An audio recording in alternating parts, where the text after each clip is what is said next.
Okay, good day to you all. Good day to everyone.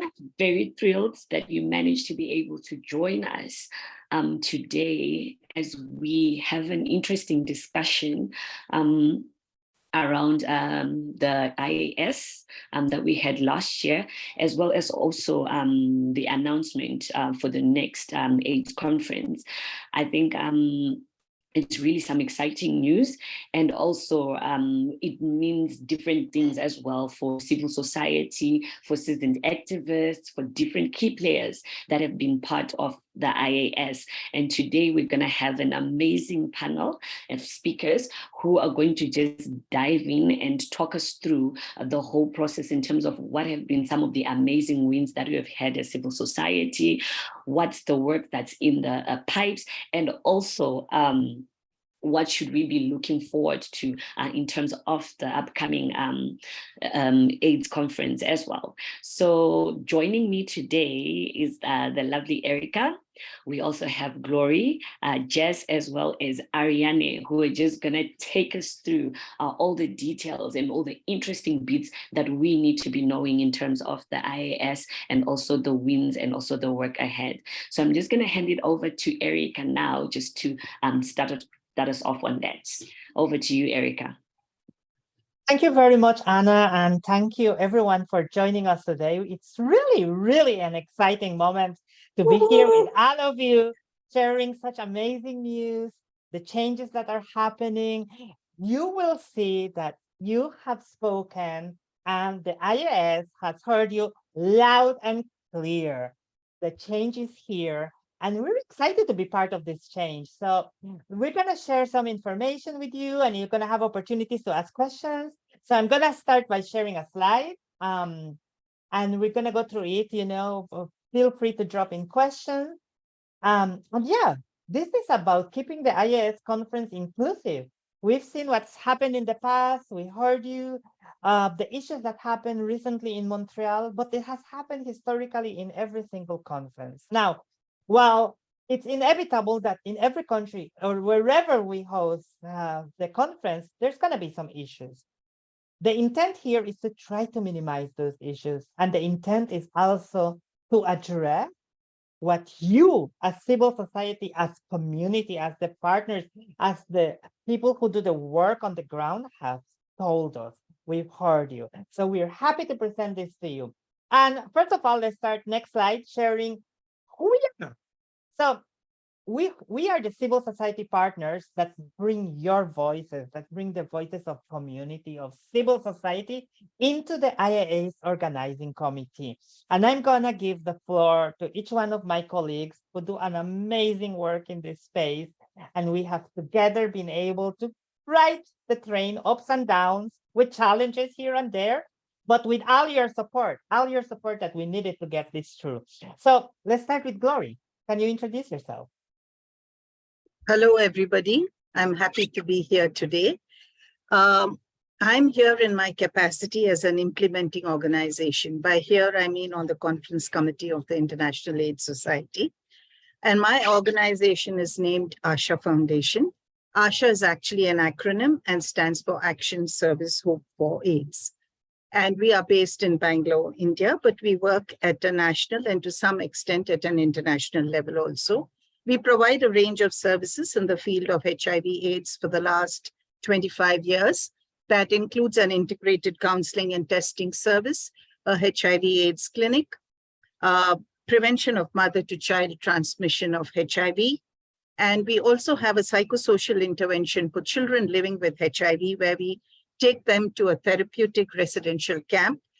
Two sets of children, actually, children who are in the age group of 10 to 17 years, and children who are adolescents who are in the age group of 18 to 25 years. And we empower these adolescents through the programs that we do.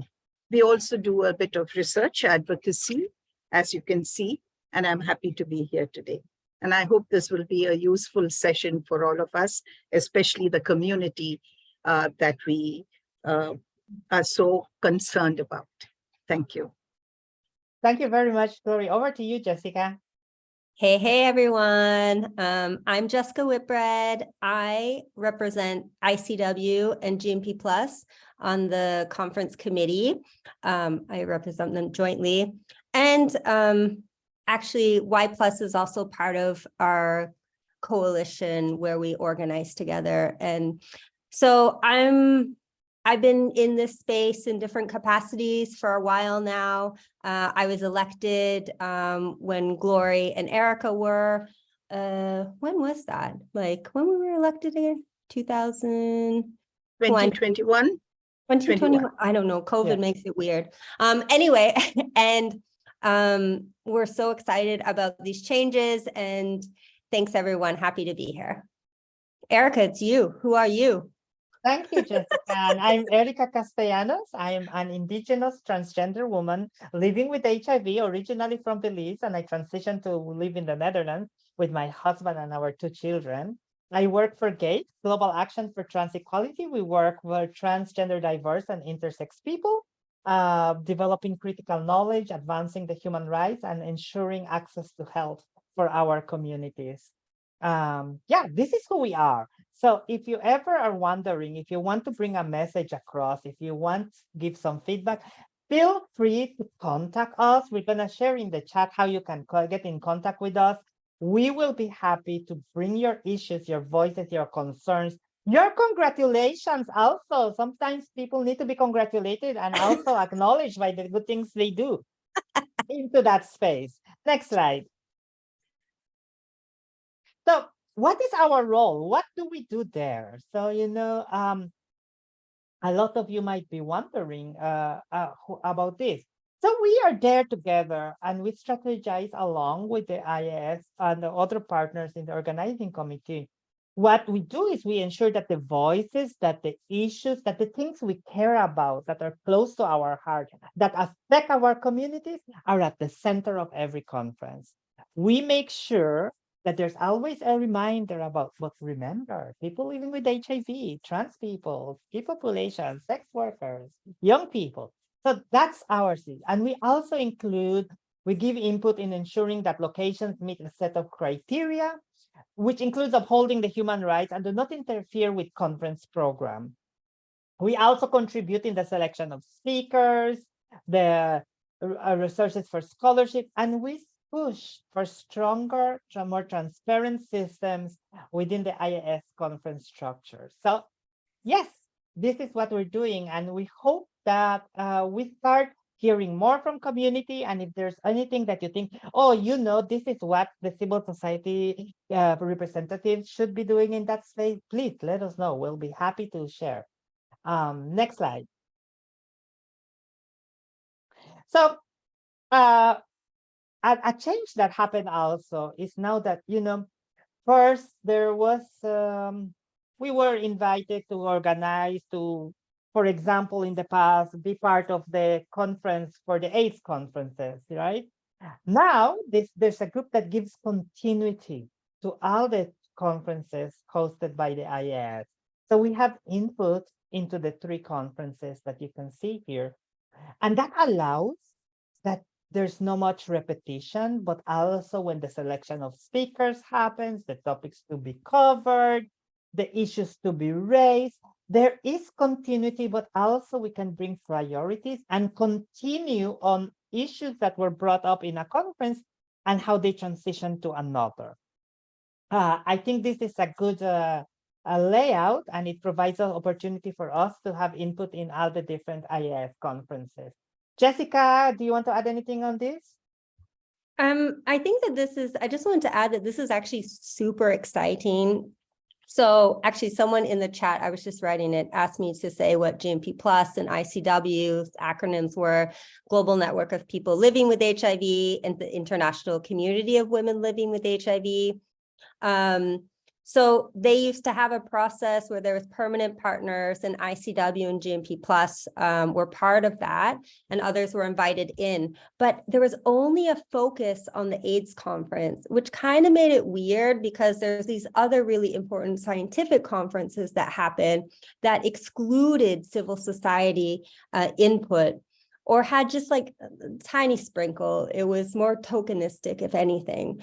I know that it was, unless there was, apologies, some real study or push, like in my experience, either organization were not part of really the other conferences. So this is really exciting because now we can see, like, actually, we don't have to wait 2 years for a conference to happen. The IAS conference, which is currently being planned for Brisbane, that happens on the alternating year. And R4P brings the science in later on in the same year as the AIDS conference. So we actually can be kept up to date on the science and all these other really cool activities throughout the 2-year lifespan. Plus, sorry, I'm adding too much, but we've already seen, like with Erica, Gloria, and myself being on there for the IAS conference. For the first time, we've seen that there's going to be a community forum. We're helping with the Positive Lounge.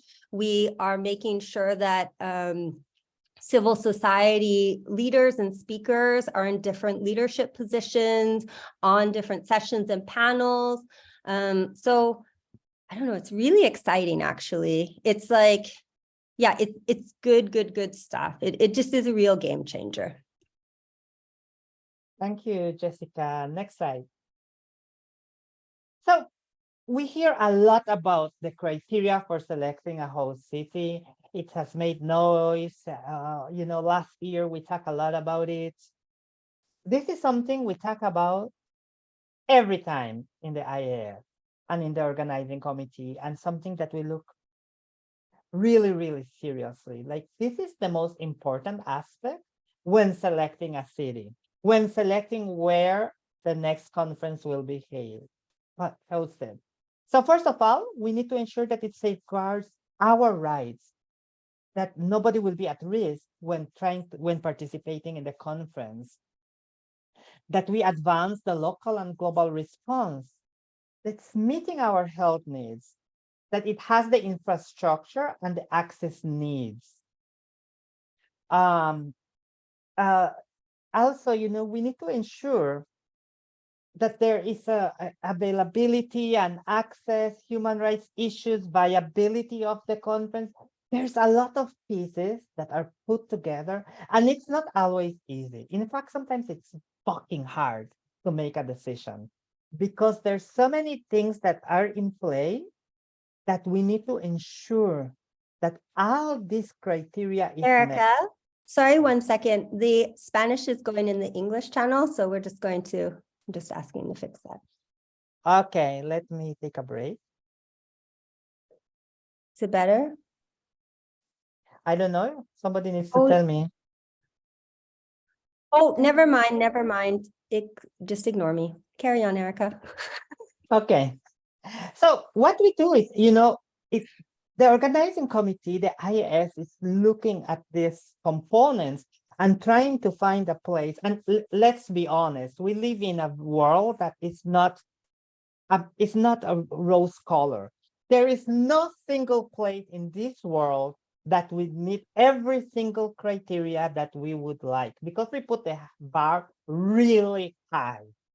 So with that into consideration, we need to make the best possible selection.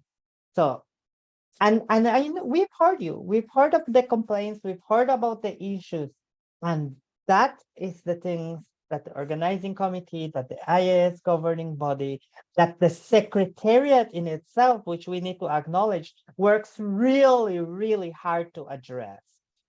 Gloria and Jessica, do you want to add anything? Yeah, I think when we look at these in like practical terms, not many places in the world can have a conference. Like when it comes to the AIDS conference, I think it's like there was 8,000 people, up to 10, 15,000 people that come into a city and need places to stay, hotels, that kind of infrastructure. And there's not many places in the world that can hold a conference that big.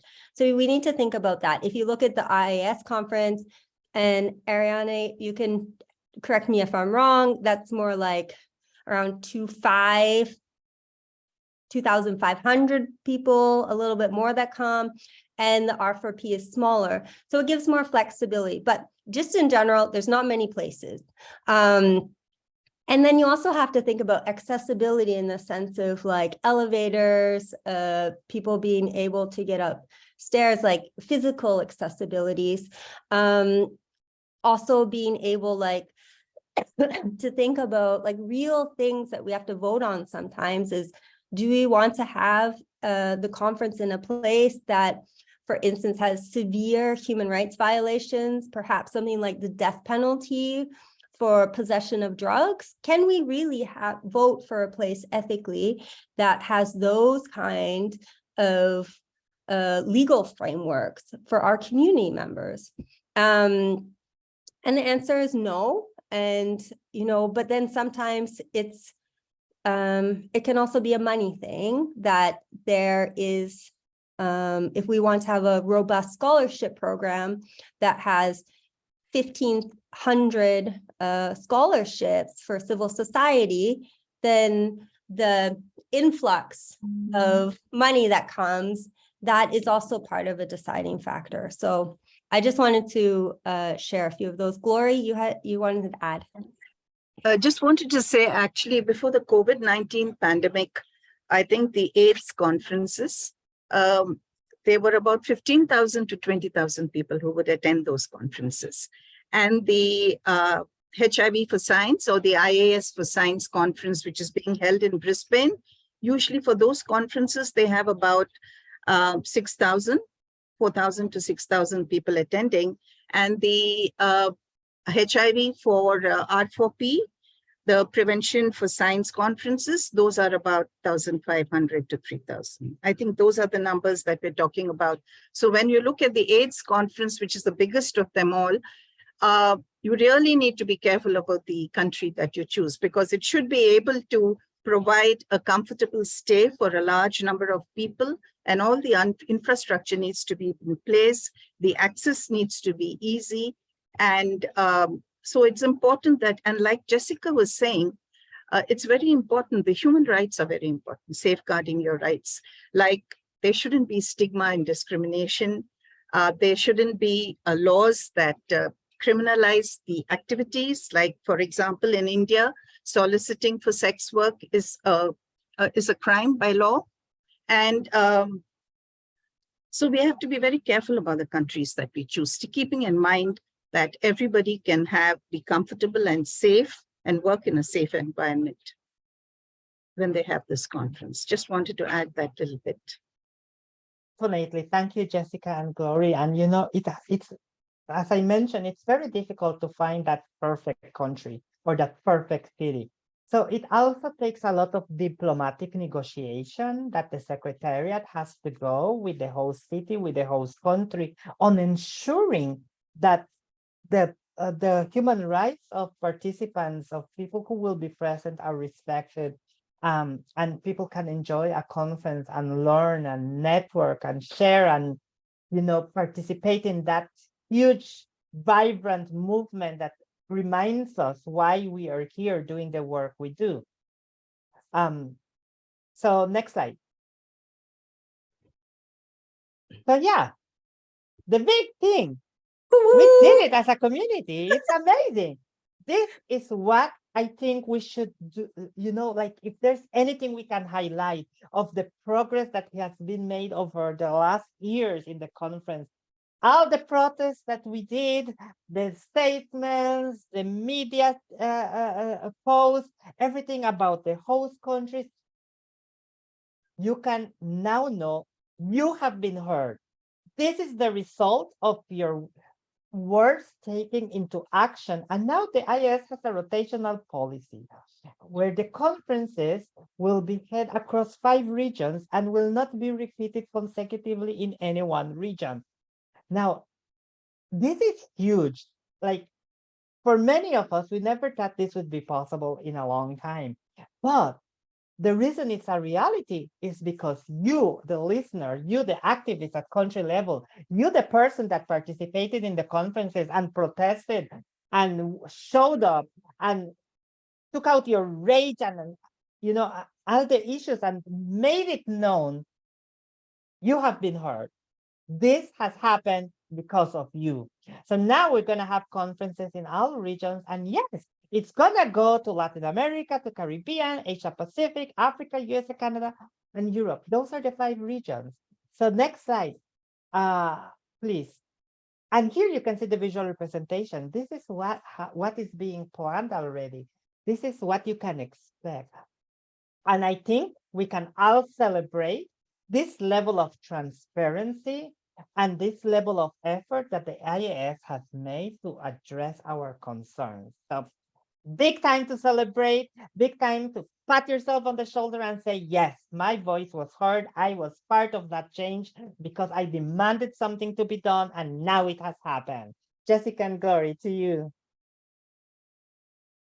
No, I'm just as excited as you are. This actually, so your protests and your advocacy made our jobs easier. We were doing, you know, one of our roles is many meetings. So we were able to talk about what civil society was saying, and at every one of those meetings. And you know, sometimes it was really hard because information we learned was always embargoed. We couldn't see further than 2 years in front of us. And it's just really exciting to be like, oh, wow, we know that in 2026, that the next AIDS conference is going to be in Latin America. That is great. We know in 2024, it's in Europe. And then where will it go after that? Well, it will probably go to Africa or Asia Pacific region, which is like so exciting. And it, you know, one of the things that's really exciting about this too, is it lets our governments, our communities plan more in advance. So this is actually done with like bidding. So it's a bit complicated process, but basically it was like anywhere in the world previously could make a bid. And of course, global North countries could say, okay, we'll put down 5 million. I'm making this up, but like something like that, like, here's my proposal. You know, another global South country might be like, okay, we can give this amount. And it's like, you know, it was really challenging and really easy for countries to be outbid. They can have shiny things like harm reduction spaces. But now, for instance, let's go to IAS 2025 in Africa. There's actually going to be a bidding process, and proposals are only going to be taken within the African region for the IAS conference. And that's so exciting. That makes it a way more balanced playing field. So as civil society, if your country has some laws it needs to clean up, if you want to have like the conference there, if you want to mobilize donors to have it in your space, then you can work on that and you can see it coming and you can work with governments to make that happen. Thank you for that, Jessica. And you know, Glory, go ahead. Just to give you an example of IAS 2023, as you know, that's in the Asia Pacific region. And the first step, of course, was, you know, expression of interest from different countries in the Asia Pacific region to have a conference. And out of that, about four cities in the Asia Pacific region were selected, and they were Brisbane, Mumbai,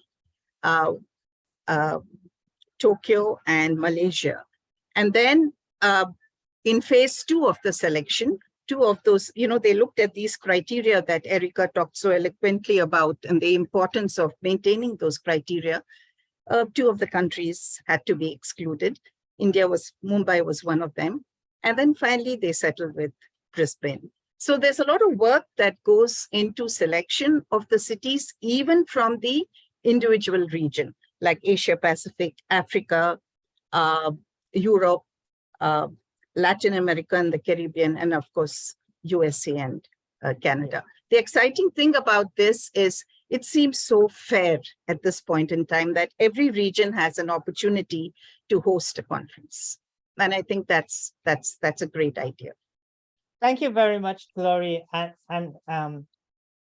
Yeah, so you have the idea of what this is. Let me tell you, this will not come without challenges, okay? It will not come without challenges, because if we do, okay, AIDS 2026 in Latin America, the Secretariat will have the huge task in themselves to make sure that there are proposals from the region, that it is possible. So we have shifted the headache from us to the Secretariat. Good job, guys. It's true, because the country still needs to fit the criteria. Yes, and there still needs to be bids. So we'll be there. I'm sure the Secretariat will do a great job. But this commitment that was made, understanding that it comes with challenges, is a result that the IAS is listening to you.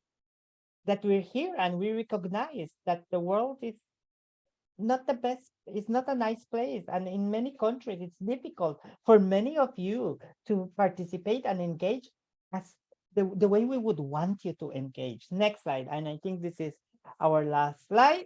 So, where do you want AIDS 2030? Do you have ideas? Do you have a preference? Let us know. Let message Glory, message Jessica, message me. We're gonna bring those voices into the IAS, into the organizing committee. I don't know, maybe AIDS 2030, AIDS should be over by then, according to some goals. But I'm being sarcastic here. Yeah, there is a goal, but AIDS 2030, interesting. Where do we want that to be? Maybe Africa. We want to hear from you. Where do you want it to go in 2030? Let us know. We will bring that voice into this space. And I'm gonna finish with that. Anna, over to you. Wow, thank you so much, ladies, for just bringing in that energy and really, really explaining it with so much clarity, all the work that goes behind planning for this and all the nitty-gritty admin and logistical issues that are taken into consideration when really selecting countries and where the AIDS conference can be. And also just the criteria that's looked into. Thank you so much for just breaking that down. So I was just looking in the chat, and while we're waiting in for some of the questions to be coming through, maybe I would just like to pose a question to the panelists as well, because Erica, you mentioned the organizing committee and taking up some of the issues to the organizing committee. So who gets to be in the organizing committee? How do you get in to be the organizing committee?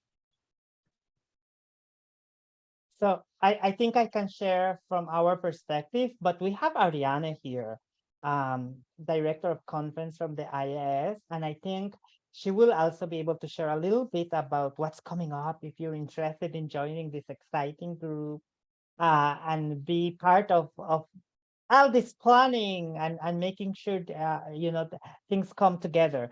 Well, we apply. There's an open call, transparent open call for expression of interest.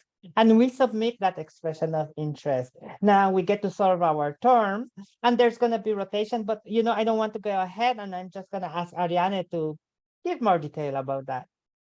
Yeah, thanks a lot. Hello, everyone. So first of all, I just want to say congratulations to all of you. I think I have the privilege to be working with all of you now on the future of the IAS conferences, and we're all very excited. Not only me, but a whole bunch of great people behind the scenes, the team at IAS. And I think for us, what's really important and it's really in our DNA is that we really believe that progress happens when you have science, when you have policy, and when you have activism together. And that's what makes the conference, the AIDS conference, not only, also the IAS and the R4P conference. We want to bring you as community and as activists more into the conference, and that's why we really wanted to listen to you, and that's how we came to this decision, and I think that's how we need to move forward. And as you rightly said, it's not going to be easy, but we will do it, and I'm sure that there will be some great conferences ahead. So just to answer on your question about the community representatives, indeed, there is an open call. And actually this year there will be a call for new members, because we want rotation. We want also new people, new blood on the committee. So I can't give you the dates because we still have to work on the process and everything. But in 2023, there will be an open call for civil society representatives, to be continued. Great. Thank you so much, Ariane, for that detailed response in terms of that. And I'm pretty sure everyone will be looking out for that. If you're looking to participate, if you're looking to be part of the organizing committee, if you're looking for a voice to be heard in terms of civil society really being at the table, so please look out for that call and then apply. So Jess, you also mentioned the issue around people organizing at country level within their spaces, in terms of engaging their countries to see if they can have the IAS happen within their country. Is it something that happens at an individual level? Is it something that happens at institutional level, organizational level? What are the ropes in terms of doing that? Do I just write a letter and say, this is what I want to do? What exactly are the key steps in doing that? And whose doors should we be knocking on? Ooh, that's a really good question. I think we're going to have to tag team this. Because it's tricky, right? Like, so Ariane, who normally puts in a proposal? The government, correct? The governments of country.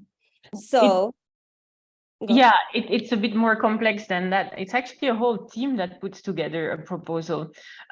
Usually it's the tourism bureaus of countries also have a big stake in that, so they're driving it together with the scientific partners, with the community partners, and with the government, indeed.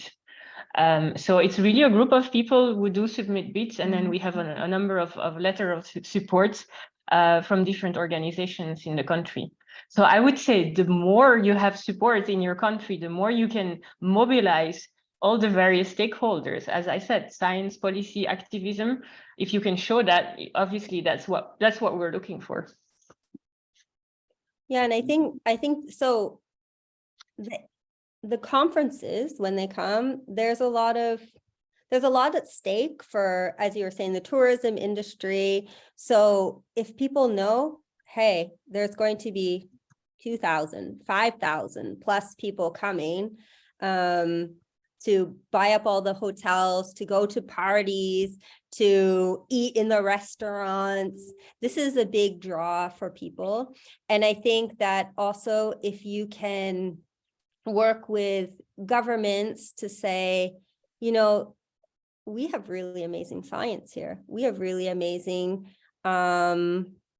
policies here. This is going to really showcase X country in this light of being progressive and being able to hold this really, like, you know, I think we've all been to lots of conferences, at least on this panel in our day, and the AIDS conference is something really special. It's a really special place where, you know, it's so intersectional, and it's really, yeah, it's just, I don't know. I've never really been to another space like that, you know, in other movements. And I think that, like, countries that really want to showcase how they're also part of change in the world, like, should want to have the AIDS conference or the IAS or the R4P really showcase their scientists. So yeah, you can reach out to all of those links. Thanks, Jess. And before we just go to Erica around a question on scholarships, I just wanted to tie in a question with the conversation that we're just having right now, posted by Martha Cameron, which is speaking around expanding the criteria for conservative African, because it seems it's a bit unfair for countries that have gay criminalization laws to be excluded. And they feel like this will be important for civil society to use the conference opportunities to change some of those laws. So this is a question, more or less a comment that has been posted in terms around that criteria. So is there a possibility and room to kind of expand the criteria? I think if I can answer to that, perhaps the criteria, and specifically, it's a very valid question. We're opening, the bids are open now. It's on our website for Africa. And I think that's why we don't want to tie it we don't want to make it too specific, because obviously for Africa, this will mean very different than for North America or for Europe or for Asia Pacific. So we will have to look at the specifics. We'll first have to look at the letter of intents that we receive, where are the countries, what are the laws, and then we will need to make a decision. But it's not a strict hard criteria of we cannot go to a country that criminalizes certain key populations. Maybe we can go there and change something. So we will have to weigh that. But obviously we have to safeguard the health and well-being of our delegates. So we can't go to countries where we know there will be major issues. Thank you so much, Can I Ariane. Can I add on yes. this one? Yes. Yeah, I think I do understand the comment and where it comes from, but I also I want to say that as a person from as a transgender person, if a bidding comes from a country that has like the death penalty, sorry, no, that's a big no. Okay, if a country has a law or a policy, but in their bidding or in the negotiation, they would express, we will ensure to keep the safety or this or give guarantees, then my brain would consider it. Because for us, because the AIDS conference would not be the AIDS conference without community. That's a fact. And we need to ensure that the communities who need to be there can be there safely, that you can be there and you can travel to the country without fearing for your life. If those things are guaranteed, I don't care what is in black and white. Once it's guaranteed, that's what's important. Thank you so much, Erica, for speaking to that issue around really having dignified participation and feeling safe in terms of engaging within that space. Yes, Jessica, go ahead. Yeah, and I just wanted to point out, I agree with both what my colleague said, and also to point out a win and an advocacy moment that happened in the 2012 conference that was in Washington, D.C. Look, we have our problems going to the US. Okay, sure. But actually, one of the reasons that it was brought there was because they removed the HIV travel ban. And until 2012, there was the HIV travel ban in the US.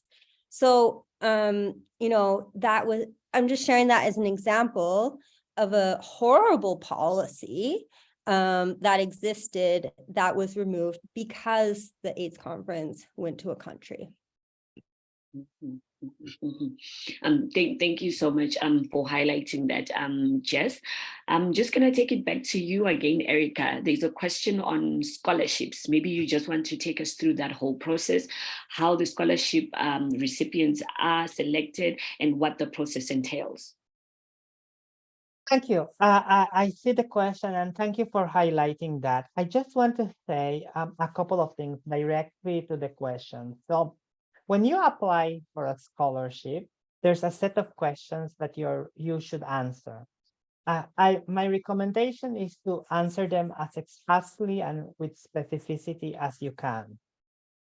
How do you get selected? So first of all, when the reviewers look at the applications that are submitted, they cannot see your name. So it's a blind review. They will see your answers, but not your name. So there's no way somebody can, let's say, make a decision based on on your name only if they know you or if they would know you. That's one aspect. And each application is reviewed more than one reviewer. So that also takes into consideration having the different reviews put together. When all the reviews are complete, they are provided through a scoring system based on the answers you have provided. And so it's a very transparent process. I have had the privilege in the past to serve as a scholarship reviewer. I am not serving this time, so don't email me, because anyways, I wouldn't be able to see your names. But when I had served, it is quite interesting to look at the answers, to look at the participation. There are different, depending on the conference itself, some priorities are put in place, and the IAS is very transparent about this. A lot of opportunity is given to young people, to young researchers, to young activists. So the questions about, your experience and the length of time you've been working on HIV, they are not restrictive. They will not automatically take you out of the opportunity of getting a scholarship. So that's my recommendation. What I can say, it's a fully transparent process, multiple reviewers, it's a blind review, and that's how people are selected. And as we have seen, recently we've seen, including in Montreal, it's a bigger and bigger number of scholarship recipients. Yes. Every conference, and that's something we need to celebrate. We cannot take it. Unfortunately, it's thousands and thousands of applications that come forward. Okay, so there's not enough money to take everyone. That's why it has to go through this very rigorous process. And I wish you luck in your application. I think that actually we should have a session as we get closer, especially to AIDS 2024, about how to write a scholarship. I think I've reviewed about 1,000 in my time, and I definitely think all of us can have a bit of do's and don'ts, and that's a great idea for a future webinar. Stay tuned. Carry on. Thank you so much. We can always trust you, Jess, for these brilliant ideas. On a Friday. Thank you so much for that. But also, I think maybe what's important to note is there's also the virtual space in the event that you don't get to be in the same room with everyone. There's always an opportunity to be part of the process through the virtual spaces that can be available with the different groups that are there in different sessions that people can participate. I hope that's also something that's really open to people, that they can also be part of if they don't get to be part of the bigger process. So there is a comment from Mariana Olabien. Mariana is saying she really hopes that IAS 2026 will be in Brazil, and she's very happy that it would be coming to Latin America. So that is also something that's really great, and is also part of the webinar. We're celebrating some of the amazing wins, and also as seasoned activists, as people who've been in the space, it's really good just to look at those victories and really savor them in and see how we put our best foot forward. So I'm just gonna take this moment to take it back to my panelists just for a few closing thoughts and also our commitments that you might just want to share with us. So please feel free to start us off, Erica. Let me start. First of all, Mariana, thank you for the great suggestion of Brazil. It's time to work with the Brazilian government, civil society, and private sector. Let's ask them to put forward a bid, and let's take 2026 to Brazil. Why not? It's possible. The opportunity is here. So let's work on that. And remember, we want to hear from you. Where do you want AIDS 2030 to be? Contact us, let us know. We want to hear, where do you want us to go next? It's part of you being involved in the decision-making also. And for me, I just have to say, it has been such an exciting journey to go through, to serve in the organizing committee for the IAS, and to be able to see the changes that are happening as a result of the community advocacy. It really, really, it's amazing. It makes me so happy to see this. And, you know, this is just the start. So looking forward. Thank you so much, Erica, for that. Glory? I just wanted to say, you know, for a long time, we all thought that the international aid conferences were just conferences for science, which is very important. But I love this combination of science, policy, and activism. It's the three things together that really bring, promote an integrated solution to the problems. It has to be a combination of all three of this. It's been a privilege actually to be part of the organizing committee, part of the conference committee as a implementing partner, as a partner who is representing the community rather than the science part of it. And I think it's been a privilege and I've learned a lot and looking forward to future endeavors. Thank you. Thank you so much, Glory. Jessica? Yeah, so I think for me, I'm just really thrilled about this new announcement, what we can actually share with you now that we've known since Montreal, but now we can share publicly. I'm really happy that we can work with the IAS and civil society in this really transparent way. As I said, I've been in this role representing ICW and now ICW and GMP Plus for a couple conferences now, I think like 4. And you know, the challenges are real. They're real and they're like hard. And this is like, sometimes it's just like a no-win situation. And you just have to make a decision and go with it and hope for the best. And sometimes everything is laid out and it looks perfect. And then it's very much not the case in reality. Things happen and life happens. And this road is going to be difficult. So bear with us. You know, in all advocacy, there's bumps, and these slow changes and slow wins, little wins are actually have big impact. So yeah, pat ourselves on the back for, you know, this new announcement. Also things that we've actually never really publicly announced, which is the continuing increase in scholarships. You might feel like people aren't getting there, but they are. Like it was like 1,000 in Durban to 1,200 to 1,400 to 1,600, and it's happening. And the fact that conferences are now hybrid, you know, so people can attend virtually. Y+, for example, had these really amazing community hubs.